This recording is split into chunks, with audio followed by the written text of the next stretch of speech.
Welcome to the Champion Blueprint Podcast, where mindset meets mission. We're diving into what it really takes to lead, win, and live with purpose. From NFL locker rooms to boardrooms, it's all about discipline, core values, and the habits that build champions. Whether you're leveling up in business, life, or leadership, this is your playbook. Champion your mindset. Champion your purpose. Let's go. Welcome back once again. Champion Blueprint Podcast. George Rogers here with always the champ himself, Gary Brackett. Let's go. Yeah, I always, sometimes you say that, I'm thinking like, burr, burr, burr, burr, burr. Right. Some type of effects in the background as we're introducing each other. We have come a long way. We're at the end of May. Mm-hmm. We just got through, 250,000 plus people. Man. And once again, Indiana, I don't know if you saw this, but Indiana was ranked top 3 in sports states to be in, and obviously in cities to really do it. And so once again, we had a rainy month of May. It's been raining. I think it's going on 17 of the 21 days so far. The last 21 days, it's been nothing but rain. Somehow made it through the Carb Day. I don't know if you had the opportunity. I know you went out there and did some festivities. Yeah, I did. Earlier in the week last week, but then the tail of the week, birthday, celebrated my birthday, went to Vegas, had a good time. So nice. Yeah. What happens there stays there, so I'm not going to ask you any questions. But so I had the opportunity. Shout out to Darwin Box, one of the HR tech companies. They did a little something over at Carb Day. Okay. I'm hosting a bunch of HR professionals and business leaders, and so I had the opportunity to do that. But shout out to our city once again, putting on a phenomenal, even in the midst of all the chaos and rain and thunderstorms and everything else that came on. Had a very successful time. Gary, today, this session, for those who've been joining us in the last couple of weeks, we've really been pivoting in conversations and hearing from a lot of our listeners. Last week, we talked about the reset and how to reset some of those things. And we're going to dig back into, as we said and mentioned, to kind of dive into this financial piece, because a lot of this, and this is really, this is a lesson for me that I ain't gonna lie, I'm still learning. I'm trying to adapt as a family. Got a new little one now. The adopted daughter, Lene, had a baby, and that's 16, 17 months. And so like finances don't look like I thought they would look like, because my wife don't know, I don't know what it is with Amber's. I'm not judging Amber or putting her name out there, but there's some, my friend, I got a wife, Amber, and I know some other Ambers, and they all have this, like the wrist problem, something like the slice of flick of the wrist. Flick of the wrist. But she loves to buy, and I don't mind. I love spoiling our kids, our nieces and nephews, and being able to be there for them. But how do we go from understanding the mentality of income versus wealth? And a lot of this is perceived. Over the course of the last 10 years or so, the perception, not sometimes the reality, and I can only imagine the perception that people have for you. Yeah. A lot of people here locally may know your story, may know about Stack Pickles and kind of the things that you went through and the transitions you went through, especially during COVID with the restaurants and close those down. But also, you're Gary freaking Brackett, the football player. Yeah. You're the Super Bowl champ. You're the captain, exactly. right? You made millions of dollars. These football players today are making millions and millions of dollars. Yeah. And it's sometimes, if we're playing in this era, I think you'll have $500 million before, if you're playing right now, the career that you had. At least 50, But the reality is that your name is more valuable sometimes than perception-wise. And so a lot of people get in this. So I want to dig into this, because I think there's a lot of things that we have learned in our experience, and also still growing as businessmen and entrepreneurs, that sometimes perception and reality is not always the case, especially from a financial situation, because people look at income and or titles, and they just assume the value of that monetarily, but not knowing that sometimes the value of having a George in there is the time, right? Yeah. And so I want to dig into this as we talk a little bit about financial habits that no one talked to you about, right? What's one financial habit off the top of your head that no one taught you about that you learned over the course of your career, but also as an entrepreneur? I think the one that we're covering today, like, don't discuss money with friends. No. Like, don't discuss your money with other people. And that's the silliest thing ever, because how else are you going to learn? Yeah. Right? If not, you're just always going to adopt the habits of your parents or the people you're around as a kid.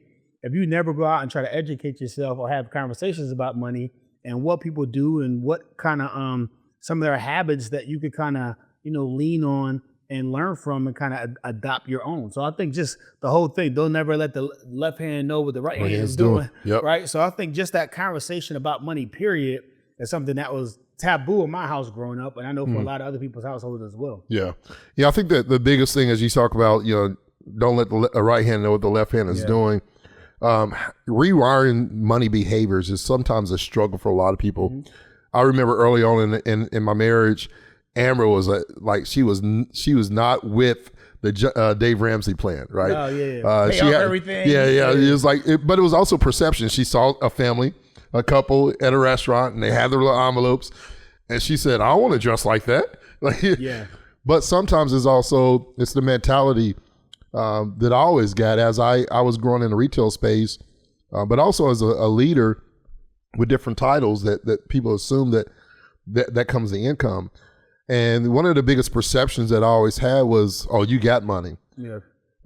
And people with money want to celebrate. They want to go out. I wasn't a huge party person. I wasn't a huge club person. Right. I just like to chill. Like, even if I had money, I wanted to keep my money because I grew up from a mentality in a childhood where there wasn't a lot of money. Like, we were robbing Peter to pay Paul in some cases and putting bills in my name at a teenager. I was in that hustle bustle. Did you know that as a kid, or did you assume that you had money as a kid?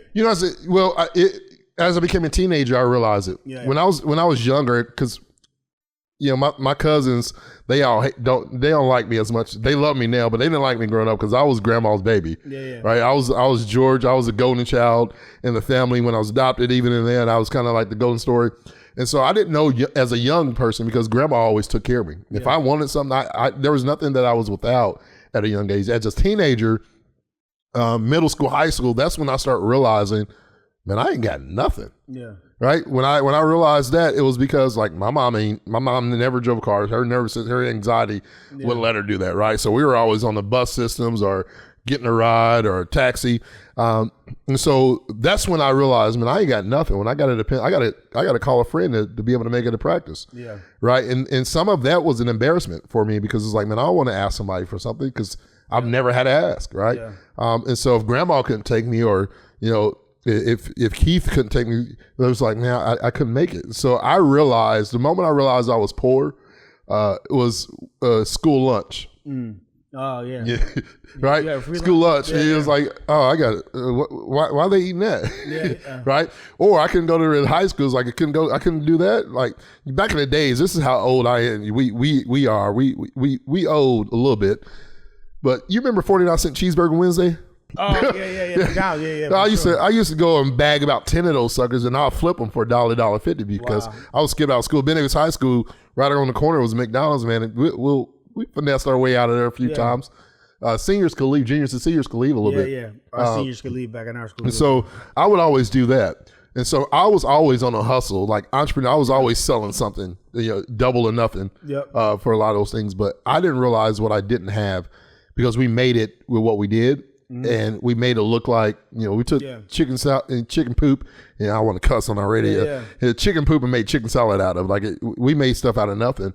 And so it wasn't as if we were poor. I just knew that we didn't have a lot in the house. But I think while we're touching the subject, and I know first we wanted to kind of hit on the income versus wealth discussion. Yeah. But I think one of the things that are important now as a parent, now us as the parent and having kids, I know a lot of people out there have kids, it just having those honest conversations about, money with your family and let them know like, hey, this is a month where, a lot of bills are accruing. Like we don't have it this month. Yeah. Like, it may be another season we will. Yeah. And I think kids understand that. I think they don't understand when we don't say anything because then they just assume, life is great. Funny story. So Dexter, our son, we adopted him in 2016 after my sister passed away of cancer. And in 2019, we moved from Indianapolis area to Atlanta, Georgia. Got rid of, I was just tired of the cold, the polar vortex. I was over in Ohio that February 2019. It was -40, and I never experienced anything like that. I never experienced it. You can't spit or pour water. And I'm leaving a building where I was out speaking and doing some leadership development and coaching. And I left the office, and I'm going outside, and I went to pour in and turn it to power, and I was like, "What in the world?" Like I've heard of it, but I'd never participated. And it was like one of those moments where you don't want to spit, but you kind of want to do it just to see what happens. And so one of the young guys did it, and I saw that get stuck, and I was like, yeah, we out. So we moved to Georgia, And we bought a nice house. We were in a nice neighborhood, Alpharetta, Georgia area. And, my plan was to bring all the moms in our life. Yeah. And bring our moms and everything down in there. And when we moved back home, it'll be 3 years this August, being back here in Indiana, 3 years now. Dexter was like, "Are we poor?" Just that was literally his response. And I couldn't think of anything. We went from a, 7,500 plus, 7-bedroom, 5-bath house to a 4-bedroom, 2.5. Yeah. Now, it looks a lot bigger, nice walk-in closet. Georgia had, they got basement. Life in Atlanta, like it was different housing. Yeah. To now we ain't got a basement. We ain't got a man cave. We ain't got a guy space. Yeah. Right?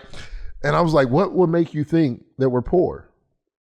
He said, because we live in this neighborhood and it's not the same as the other neighborhood. Now, the neighborhood we were in was really nice. Yeah. Guy that created the third base camera in the MLB was right around the corner. Swiss Beats, Alicia Keys. We didn't realize it because COVID, but they lived in the same, a lot of people, it was a nice neighborhood. But that perception really triggered me. And that's where what you said, having those conversations, going to play. When it comes to number one, we're talking a little bit about the income and wealth, understanding the difference between that. Income is what you're making. Yep. Wealth is what you're growing, you're developing. Mm-hmm. And I would even say, Gary, it's what you invest. Right? It's what you protect. Wealth is not necessarily always monetary, right? Yeah. You can have, sometimes health is wealth, like how you protecting yourself physically, mentally, emotionally, and right. But from a financial standpoint, investing in those things. And I think it's important, as you said, sitting down with our children and, being able to, Dexter earns allowance. Like if I have to take out the trash, it costs him 50 cents. Yeah. If he takes out the trash, it's $2. Like if he's doing those things, because I want him to understand how to manage his own money. Yep. So he's not always spending our money, right? He's earning his own in the house. And so, during the summer, he has a little summer, job or business that he runs with one of the cul-de-sac friends, and they sell bracelets and art and things of that nature, and they're making money. How do you manage those things? And I think at an early age, what's the age you would say is relevant in terms of teaching kids money? Man, I think in management, 8, 10, 12. I mean, I think my kids are 17, 14, and 12, but 2-3 years ago, and I think girls and boys are different. They grow up different, and their aspirations are different. But I think as early as they can start comprehending that they want stuff, I did this thing where when we traveled on vacation, before they would always, can I have this? Can I have this? Can I have this? So so then I started like, hey, all right, everyone gets $100 discretionary money. You can spend it at, we stop at a gas station. You can spend it at, the arcade. You can spend that. And it's different how they spend their money versus how they want to spend mine. Yeah. Right. So oftentimes we come home, they still got $50-$60, right? Yeah. Because they were so conscious of that money. So I think when they can start understanding like the value of what you're receiving for your dollar, I think it's a great opportunity to kind of introduce those types of conversations. 3 things that I learned, Gary, and that I thought about when it comes to income is, number one, income is, for me, I look at it as performance-based. Mm-hmm. I look at it as it's a job, it's something that I've earned, it's something that I get. When it comes to wealth, I look at wealth and I believe wealth should be perceived as a discipline, right? And more of a behavior based, right? And so income is performance, wealth is really a mindset of behavior and how you take care of those. The second thing that I realized, and you see this when people win the lottery and millionaires, you'll see somebody win $500 million, and you hear stories about it in 3 to 5 years they ain't got no money, and that's because high income only exposes bad habits. Right. The more you make doesn't mean that some people are successful. It just means sometimes the more people make, the more they spend, and even sometimes they spend more than they should in there, because then you got, everybody likes your credit. You take care of your debt, but all of a sudden here comes the credit cards, and you're slicing the card and not thinking about the interest rates and not thinking about all these different things. And so when it comes to income, high income, especially as you grow, and this is why in business, and you've had employees as well, no matter how many raises you gave to XYZ, it was never enough money. 6 months later, they needed something else, right? Because they get the income and they get to spend more. And not discipline on the area. And the third thing is that many leaders, they start upgrading their lifestyle in that phase. And that was something that I learned very early, is that I wanted some different things. I started buying different clothes. I started buying more shoes, right? And getting these habits. The lifestyle grows and it becomes undisciplined at the same time on that. And so when I think about the income versus wealth, having discipline in your structure, just because you're making more money, you have to be disciplined in your structure. Let's talk about ways real quickly before we pivot to the next part. What are some things that we can do, Gary, from an income? Somebody that just got a raise, somebody that's seeking a raise and they're making more money. What are some things that you would advise your kid right now? Just because you make more money, these are 3 things you need to do to keep that money. Yeah, I think one thing is maintain your level of expenses that you previously had. Yeah. Right. You don't have to all of a sudden you made an extra 20, so you're going to start spending the extra 20. Yeah. Like, see if you could save some of that money. Like, do you have a 6-month emergency plan set up? Do you have, automatic savings and investments that you have? So some of these things that you got to start, because then we talk about compound interest and exponential growth, right? The earlier you start, the better. So I think when you start making that income, that shouldn't necessarily go to materialistic things. It should go to some things that's going to take care of you down the road in your future. Yeah, I always say inspect what you expect. Like, and then when it comes to that, once you inspect what you're expecting, what is it that it looks like for your future? And stop asking what can I afford, and really start asking yourself what aligns with my future. That's where the mindset changes. When you know where you want to go, when you know where you are going in that future and what it looks like and where you want to be, from a family standpoint or just life in general, it's not about what I can afford right now. It's about where do I want to be. Right. And making those disciplines. George, why aren't you going out and partying and spending money? Let's go buy a couple of bottles. No, because George's future looks like this. And I want to be in a bank more than I want to be in a club. Right. And so there are certain places that you got to be able to set aside. And I always tell people to pivot and only live on a percentage of your income. Correct. Right. Outside of your bills, what your bills are. Right. How can you live on 10 or 15% out of that? That's your expenses. What do you need, a month to just for you time, right? Take care of your health, take care of showing up for yourself. What is that? Is that $100? Is that $200? Is that $500? What could you do or what should you do, right? Being able to focus those things just because you have it don't mean you have to spend it.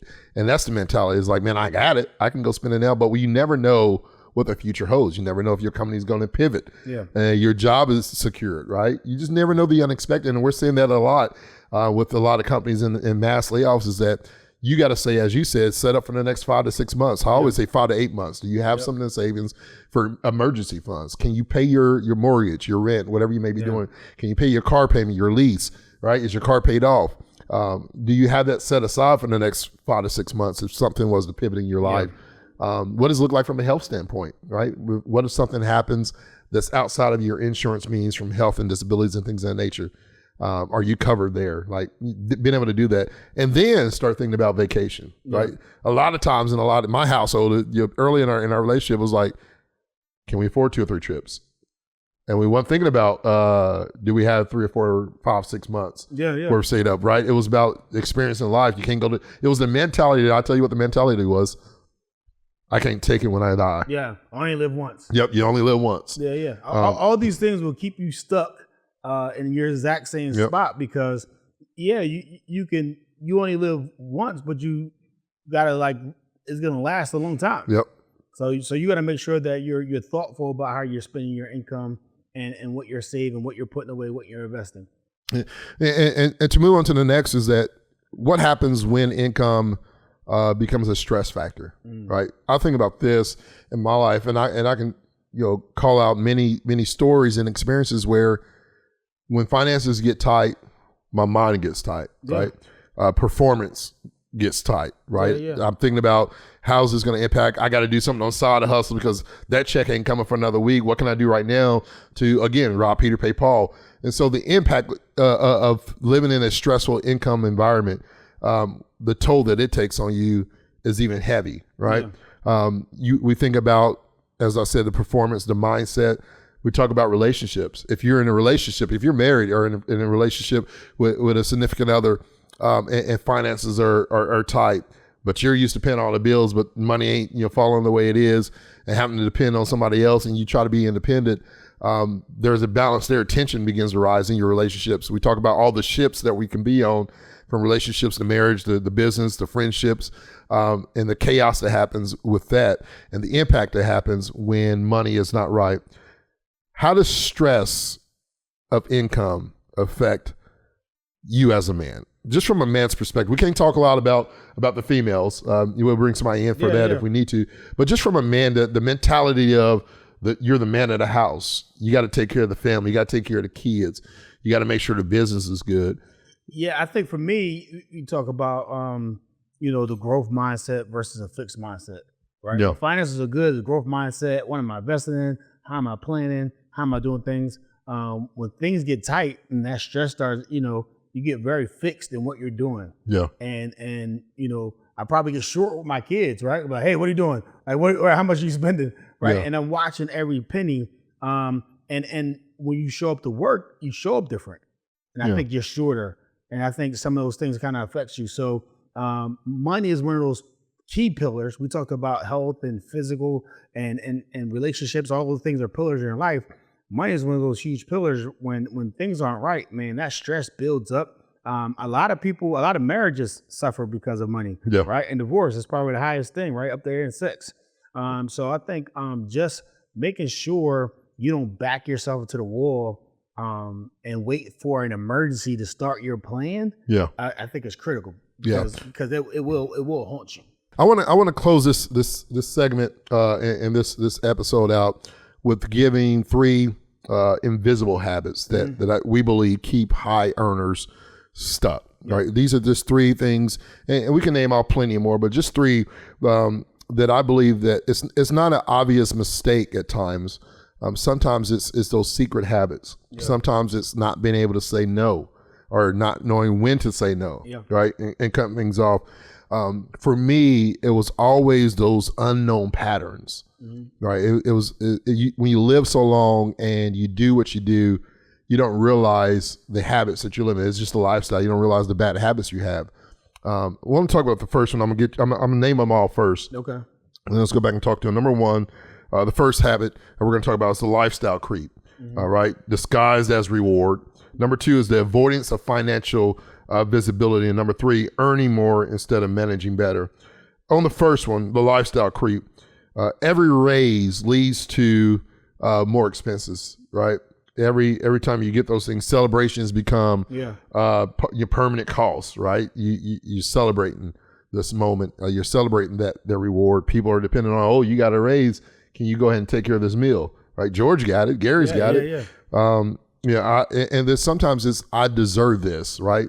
And replacing it with the mentality, and that's something that I had to change in my household, is I deserve this. 2, is this sustainable? Yeah, no question. I love this quote. It says, I learned to seek my happiness by limiting my desires rather than satisfying them. Say that one more time. So I learned to seek my happiness by limiting my desires rather than satisfying them. Yeah. I would have been in situations in my life where money was an issue and I could swipe, and and that wouldn't fill the void that I was searching for, because materialistic things can't, right? It's peace, it's joy, it's happiness. Right. Do you like the people that are around you, right? Are you feeling fulfilled? Are you working in areas of purpose, right? Are you having meaningful contributions? All those things for me drive my happiness, my peace, my desire. And a lot of those things, aren't materialistic. And when I figured that out, my life just got a lot easier. Yeah. I think the lesson on this is, like, you got to be able to be intentional about your spending habits. Yeah. And have the mindset, for me, others may, but I may not. Right. Because you don't know what they have behind the scenes. You don't know what they're doing, how they're saving, or maybe they got a little family business. Yeah. Maybe they got a little family money that they can be able to depend on. And so being able to do those things. Number 2, the second habit is avoidance of financial visibility, not checking accounts, like the discipline of doing the small things, looking at what you're invested in. I would tell people, and I encourage people, especially if you got middle school, high school students, create an account where you can start investing in, whether it's stocks and things, but investing, making smart investments early on in their life to be able to create those habits, but also showing how often you should be checking those things. Every morning, I'm checking. Every afternoon before I go to bed, I'm checking to see where we're at, what's coming in, what went out. Yep.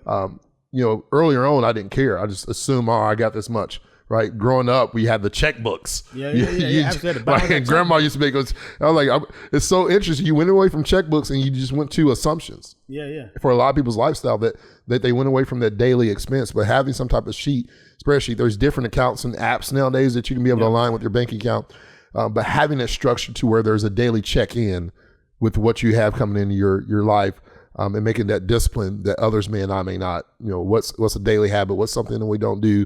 We're going to sacrifice. Some months, last month was like, hey, we're not going to do, fast food. Right. Every time we think about, hey, let's go to fast food, let's take that money that we will spend, let's put it into a little savings and see how we grow those things. So, for me, it was like being disciplined and sacrifice something monthly. And every time I wanted to have that sacrifice, I took it out of the account and I put it into the savings. And to realize how much money you spend or waste on certain things and activities is incredible. Gary, you have anything on this one as far as avoiding that financial visibility, like the importance of making sure you're checking in with what you got and what's going out? Yeah, I think just because you don't like something, it doesn't mean you don't have to look at it. Yeah. Right? Yep. Just because, you don't like when you look at your account and you see zeros and negatives and it gives you anxiety, like you still got to know. Like avoidance isn't like solving the issue. Yeah. Right? I think a lot of times I'll coach people and they have all this fear and anxiety. And I'm just like, all right, that's cool, but what are the facts? Yeah. Like, how much do you actually have? Mm-hmm. How much are you making? How much is actually coming out? Like, what's the actual number? Yeah. Because it's a math problem, right? And if you could do math, right, you could solve these problems and then you can have factual informations and the fear could be real. Yeah. Like, you could possibly be going to debt soon. Yeah. Or it could just be a figment of your imagination and you didn't consider all these other factors. Or that's with some of that waste, you'd be like, you know what, do I really need that? Maybe I can, deduct that this month, or maybe I don't need to go on that extra trip. So there's things that you could do, but you can't do it if you're not managing it, right? Yeah. If you can manage it, right, then you can do a better job of making sure you're reaching your goals and your aspirations. Yeah, delegating awareness without understanding. Yeah. Can lead to a lot of problems, especially for those in business. Just because you're going to hire a CFO, somebody that's going to run the finances for you, you should make sure you understand still and be able to check in with those things and build confidence through awareness, not avoidance, as you talked about. Number 3, earning more instead of managing better. Just the mindset, that default solution that if I just make more money, everything will work out for itself. Yeah, I think that's a very dangerous assumption because, again, based on your spending habits, based on things that you got going on, some of those windfalls, unfortunately, you've already spent, right? So I think it's just having a mindset. One thing I do want to add in terms of earning more, one thing you constantly have to do, and I think our next subject we're going to talk about is job and replacement of AI and all other things, is just skill development. I think, no matter if you're a W-2 employee, you got a job, I just don't think one income is enough in the generation that we're in. I just saw somewhere like if you make over 6 figures a year, you're lower middle class now. Yeah. Right. So that number is constantly changing with inflation, oil prices. We got so many outside strains. I think developing skills that are in demand where you could go out and earn some additional income, I think that's a premium. Like, what do you do with your time instead of at the golf course spending money or doing something? How about you learn a skill that then you can add to that income? Right. Because it's just like additional income. If you're a W-2 and you just get a pay raise, it's just like a one-time thing. However, you figure out another model where you could bring, all right, we're speakers. Yeah. I could speak 5 times this month, 3 times this month, or 10 times this month. Right. It's about how much work I want to get to and how good I'm actually going to get. And that changes my whole financial outlook, my whole picture. Yeah. It comes down to income growth without behavior discipline is still going to get you to repeated cycles. Yep. You got to be able to break those cycles. And just to understand, like, discipline scales wealth. Yeah. Discipline is the scaler of wealth, not just opportunity. If we have 10 opportunities to speak, but our discipline in our finances is not there, we're not going to scale. And so you got to have that discipline to be able to scale beyond the opportunities that you're provided. And I would also encourage you, as you said, especially in a tech space with AI, the things that we can do now, the things that we can be able to create. One of my goals to close out this year is to create some type of residual revenue opportunity. What's something that I can do, create, build, that can make money while my eyes are sleeping, right? And so those are opportunities, and there's tons of different opportunities out there, right? I always tell Dexter, when he's ready, get a vending machine. Go put it, put it in a barbershop, or go put it in, get something, like some of these different things that can happen just to be able to teach them just small business opportunities. And there's platforms for those things, especially with social media and things of that nature. Yep. I got a good friend of mine, Kyle Wainwright. They're doing $2 million right now selling, devices, pre-used owned devices on TikTok Shop, right? Yeah. So there's opportunities to do it. You just got to be able to have the discipline. We want to encourage you today. Thank you so much for joining us, but also encourage you, if something that we did or said today was relevant to you, message us. Let's dive more into it. If you like more information about this episode, we always encourage you. One of the things that I learned from Gary a long time ago was you want to focus on the systems, and not just the earnings. And so implement a system within your finances to be able to create structure. Even if you're not the head of your house over the finances, know what's still coming and what's going, because you never know. One of the greatest impacts, especially losing a loved one, is not knowing that financial situation and not knowing the codes and everything in the account. Amber always say, I need to know the bank account. And I'm like, I ain't giving you nothing, but it's in a book. Right. But having those conversations is much needed, especially in relationships. As you said, a lot of relationships is not just sex. It's not, sometimes it's about the money and the time that's spent. But having communication in those areas is important, and communicating financially what's going on, and so everybody knows is important. So if you partner in a business, you got a significant other, make sure there's communication around your finances, because that helps build clarity. Men, women, don't take on the financial burden yourself. Don't feel like you're alone. Always remember to champion mindset, champion purpose, so that you can champion this Blueprint podcast that we've given to you today. Until next time, George Rogers, Gary Brackett, let's go.